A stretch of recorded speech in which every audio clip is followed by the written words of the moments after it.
Yo, let's talk. Now I know you clicked on the video for this, but I wanted to get something out of the way first. It'll just take a second, I swear. I'm Styles. I'm going to try to post about Forsaken ideas and concepts every single weekend. Now, I know my mic doesn't sound good, and my video editing skills aren't the best, and let's face it, my Roblox stuff is something to laugh at.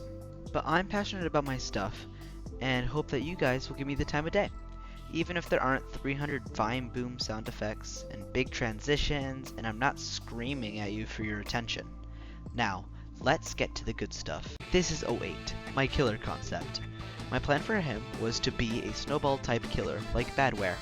He would start the match with 5 dead astronaut corpses around the map, and would be able to pick them up with an ability that has a 35-second cooldown. Each body added would increase 08's attack lunge time, buff his abilities, and his max stamina by 5, with a max of 10 dead bodies added. The only downside of sucking in dead bodies was that the more dead bodies he had, the longer he would take to teleport to other dead bodies, which is another one of his abilities. But also, all the bodies on the map would emit electricity, which upon a survivor touching would reveal them to the killer, which is the only source of the killer being able to find his victims. So you might be wondering, what's the problem? It's that if 08 has 10 bodies, he gets 50 extra stamina, and most of his abilities are now overpowered.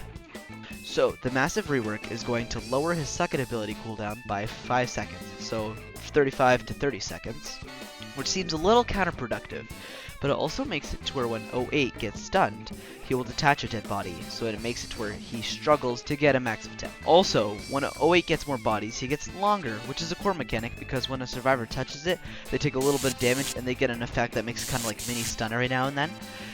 But it's now also going to be his biggest weakness. As a chance or a guest, a long worm is easier to shoot or punch than a buff guy with a chainsaw.